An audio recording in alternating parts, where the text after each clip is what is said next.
Congress party తరఫున హస్తం గుర్తు మీద నేను doctor Ranjith Reddy Chevella parliament councillor తరఫున కాంటెస్ట్ చేస్తాను. నా అభ్యర్థిత్వం ఖరారు చేసిన తర్వాత గత 15 రోజుల నుండి 7 నియోజకవర్గాలలో అన్ని నియోజకవర్గాల్లో తిరుగుతూ ప్రజల స్పందన ఎంత చక్కగా ఉంది అంటే,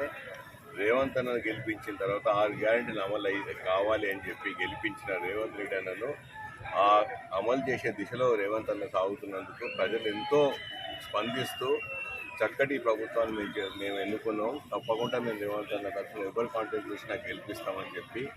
వాళ్ళు ఏమంటారంటే, రాబోయే రోజుల్లో ఎంతమంది కాంగ్రెస్ ఎంపీని గెలిపించుకుంటే మా బలం అంతా పెరుగుతుంది, మాకు రావాల్సిన నిధులు కేంద్రంలో నిధులు కావాలని చేస్తారు ఎంపీలు. ఆ నిధులను వస్తే ఈ 6 గ్యారెంటీలు కాక కాంగ్రెస్ పార్టీ ఏదైతే మేనిఫెస్టో అమలు చేద్దామని ముందుకు సాగుతుందో ఆ అమలు చేసే దిశలో డిఫరెంట్గా కాంగ్రెస్ ఎంపీలు చాలామంది